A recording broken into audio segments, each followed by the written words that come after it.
Welcome back to Nickelodeon's Comic Corner Classics / Known Classics. This is episode number 1526 and Doubleshot number 1420. I have one DC trade and one trade from Boom Studios.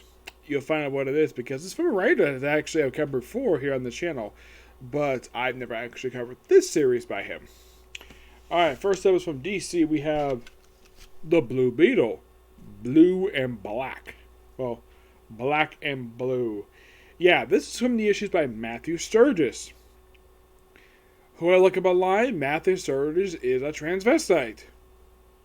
I am not kidding about that. Apparently he's a transvestite. I have no idea why, but that's what he preferences. I mean, the guy is still a really good writer. Yep. Now, the artwork in here is by Mike Norton. We also have some writing here by Will Pfeiffer. I think he writes the other issues in the book. This book collects Blue Beetle Volume 2, issues 27, 28, 35, 36, along with Booster Gold 21 to 25 and 28 to 29. Now, the stories in here are just this. Like, one story in here is that we have Jaime, Brenda, Paco, and Tracy 13 going to prom. Yes, we have 2 issues we focus on them going to prom. The final 2 issues, I think that's from the opening 2 issues, if I'm not mistaken. It's more like, actually, first starts out with Tracy and Jaime on the date. And of course, Tracy is a fully acceptable girlfriend where she basically accepts the fact, basically, he's a Blue Beetle and the fact what's going on. We have some stuff with this mad scientist who, like, you read this and you're like, what the heck? Who the heck is Dr. Marvelous? Oh, by the way, in case you're curious of who this guy is, that is actually the Peacemaker. And you're thinking, no, where's the helmet? Where's the suit? Well, they claim this is Christopher Priest, but it's just a guy who's soon named Christopher Priest who just happened to have a bunch of database in his head. Yep. And this whole thing is about basically Jaime fighting this guy. Yep. We have another issue of Blue Beetle. We have a 2-parter called Only Exchange Endurance. We have Jaime fighting the Madmen, who's able to beat pretty easily. The Madmen, in case you don't know, they're classic Ted Kord Blue Beetle villains, and it's not surprising that Jaime will face them. After all, they're still technically around. As a matter of fact, the most recent appearance in the comic was actually in the Nightwing Rebirth one-shot. I'm not kidding about that. And the weird thing is, they've never had the Blue Beetle since this issue. It's like, oh, DC is like embarrassed the fact they can't fight them. Oh yeah, this issue has the prom night, which is so funny. You have Paco, you have Brenda wearing his beautiful dress, and Paco, look, he put on the shirt, the tie, but instead of wearing, I don't know, pants, he wears shorts. I mean, who wears shorts to the prom? At least Jaime basically dressed up, and Tracy looks beautiful in that dress. Now, in case you're wondering who the heck Tracy 13 is, Linkara basically kind of explained who she is, but I'm going to explain here. Her father is Dr. Terrence 13. DC's being a skeptic who doesn't believe in magic, and he constantly hounds on the Phantom Stranger. Yep. And then we have connection to, we have more of the Reach basically showing up. This is, of course, gearing toward the end of the series for this 2-parter. By the way, this cover here, that's actually a nod to the first issue's cover. And that's pretty much kind of the end of the series. In a way, where he battles the Kajida Revolutionary Army. And then he sees, well, Ted Kord. Of course, he gets helped out by Guy Gardner. You have more stuff in here. You have Golden Child. I believe this is something done by Will Pfeiffer in the pages of Booster Gold. Yeah, I think this is a backup feature, if I'm not mistaken. Yes. Yeah, that's the thing. They actually have this, the whole Booster Gold issues in here. This is simply a backup feature for Jaime in the pages of Booster Gold. Yeah, they decided to end Jaime Reyes' book after issue, I think it was like 36, and then they decided to continue as a backup feature for Booster Gold, and all the issues are in here. But at least in this backup feature, they actually bothered to actually finish telling the story for Jaime, mostly anyways. And we have the Black Beetle. Yeah, here's the thing about this guy. This guy is never explained. I mean, Matthew Sturgis created this guy, and who the heck this guy is under like his mask. It's like there's been various theories of who he is. Some say he's Jaime from the future. Some say he's like an old relative of his. Who he is has never been explained. Because Matthew Sturgis never bothered to explain him. So after fighting him for a while,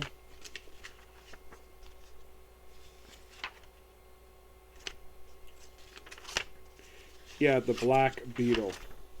Yep. Yeah, then we have the last story in here. We have Jaime and friends going to Kuwait, Karak, I think it is. Yeah, because originally I think they claimed one point that the scarab was actually from ancient Egypt, but actually it came from Karak. Yeah, I'm not sure why they changed that for. It's the DC Comics. Half the time they can't keep the continuity straight. This is a big problem for them for years with Marvel Comics. So they go in there, and of course it's actually a recharge station. And of course, well, then we get some visits from, well, the Peacemaker. Got databases. It's a really good conclusion to the series. And, well, that's simply it. Even though, yes, this is kind of the final trade to collect issues from Blue Beetle, Volume 2. I've never actually covered the rest of basically this volume. The only other trade I covered, the only thing I covered Jaime Reyes is, of course, the DC Rebirth run. I've covered, like, one trade of the Tony Bedard run. But this is Matthew Sturgis. Technically, I would say he is the second writer to officially write Blue Beetle. Because, well, first it was Keith Giffen and John Rogers. And then, of course, Matthew Sturgis took over. And eventually was Tony Bedard. And recently Keith Giffen did the book with, of course, joined by Jay Damadius and Chris Cibula to finish the book up.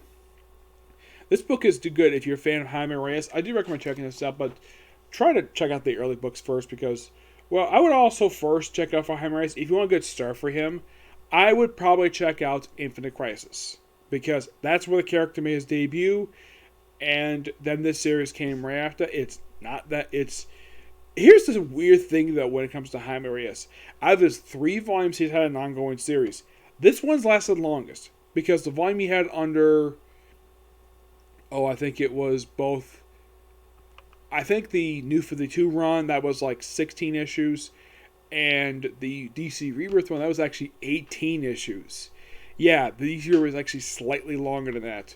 This one is the longest at 36. And it's also longer than the original Blue Beetle volume from the 1980s. Now, that I've covered. I have not covered Ted Kort's time at Charlton Comics. I have not covered the Action Heroes archive books. I really wish I did because those archive books I really like my hands on. Alright?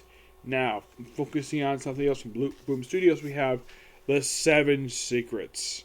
Yes, the 7 Secrets are simply put, it's a series, it's about a guy named Casper. We actually get a flashback of his parents first, where basically that his parents were the keeper and like the guard, and apparently they had a one-night stand. And apparently his mother just didn't care about the fact that she's pregnant. Now his father does give a damn. Because he's the one who named him. He named him Casper. Caspier. I think it's pronounced, yes. I call it Casper. Now, they mentioned that it actually translates to Greatest Treasure. Which, it's a good name. I don't mind the fact they actually name a character that because when was the last time you heard a character who starts with the letter C that is not named Cassandra? Seriously, I can't think of any. Or Charlotte.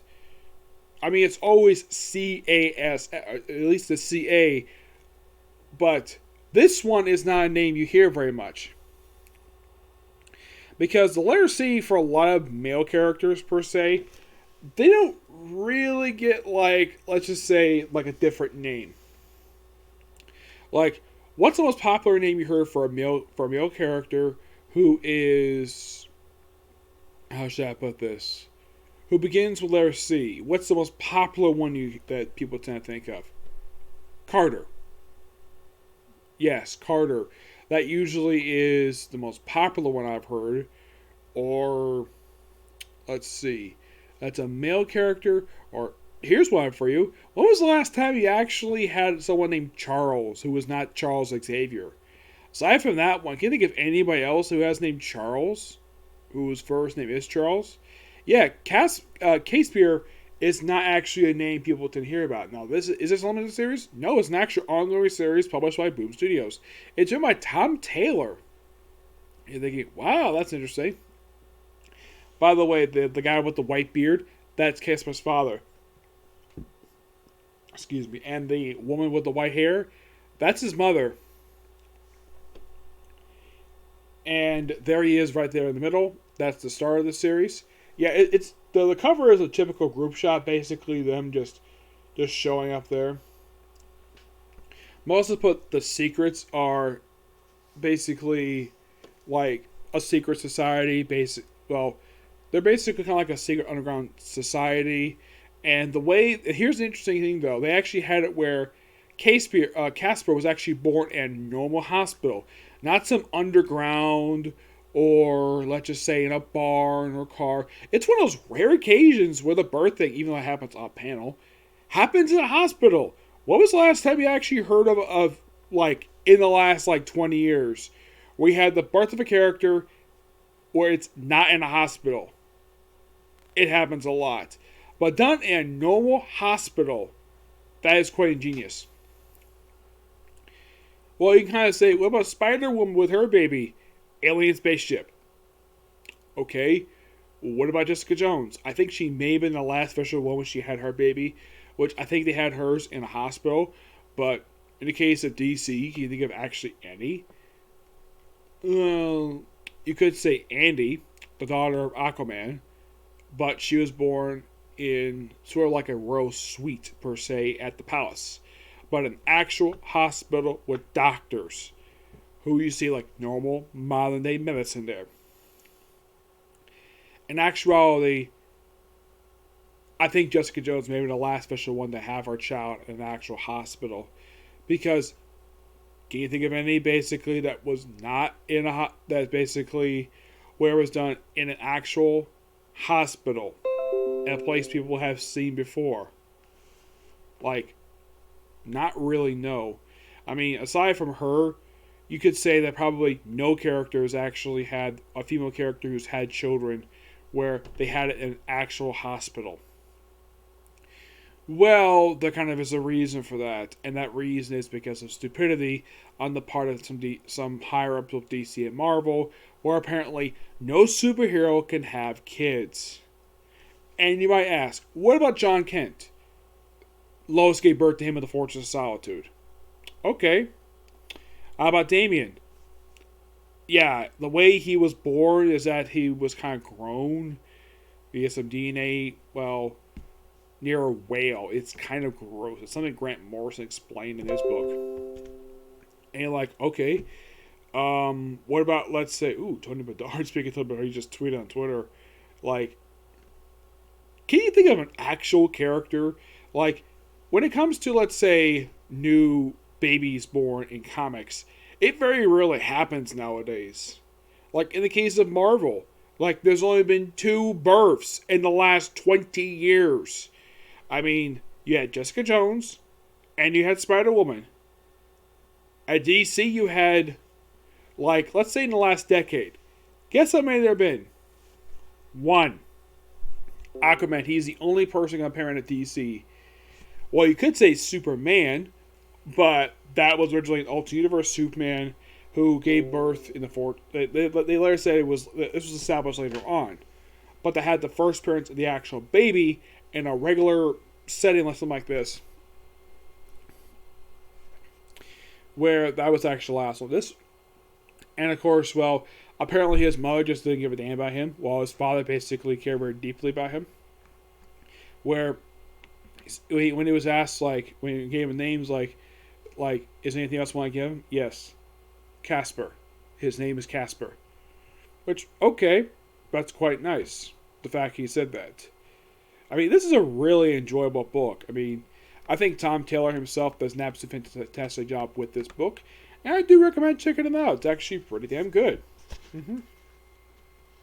Of course, you have, well, the artist of this book is Daniel D. Nuko. Nukusu, if you pronounce it. Yeah. Yeah, pretty much like a bunch of like attacks going on here. But in the case of Casper himself, he mostly put as like a agent for them, where he works for the Secrets. That's what the organization is called, the Secrets. Basically, they just transport stuff. Yeah, that's mostly what they do. They basically transport information. That's what their main job is. And you also have, like, kids just acting like normal kids.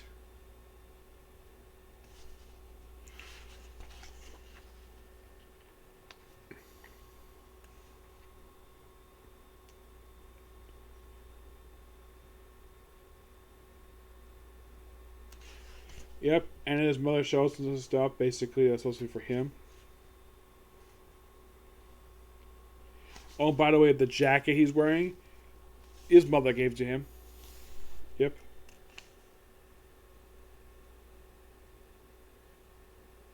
Yeah, and oh yeah, by the way, his name is Stuttgart. Yep. He's like the muscle, and she's the carrier. Well, for information.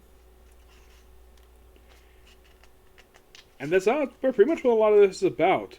We have a lot of like secret, basically a lot of like training regiments and simplet characters written like actual human beings. Yep. I gotta admit, this was pretty fun to read. I did not expect basically this book to be good. I mean, this good anyways. I mean, I always expect basically Tom Taylor to have good stuff here. But I never expect this actually was one book by Tom Taylor that I was initially interested in reading at all, because I didn't want to delve deep into Boom Studios, because the thing is, when it comes to Boom Studios, what have I read they basically published? Let's see, there's Power Rangers, Escape from New York, Big Trouble in China, there is some of the recent Planet of the Apes stuff, I really want to get to more of that. That's been pretty much it. Now you might be asking, have I read any of their Vampire Slayer stuff, or even Firefly? The answer is no. Firefly, I'm not going to read it currently because I've never seen the show. Buffy, I'm actually really far behind on that one. So, that will come eventually for that one. Mm-hmm. Yep. But yeah, not much else to say about it, this book. I'm going to give Blue Beetle a 9.5 out of 10. Seven Secrets, I'll give that 9 out of 10. Both pretty good books. Okay, so that's the episode review. Next up, more Comic Corner stuff. Basically, I'll do 3 straight Comic Corners, and then a Black Clover review, and then I'll do Eden Zero. Okay? Next video. Bye.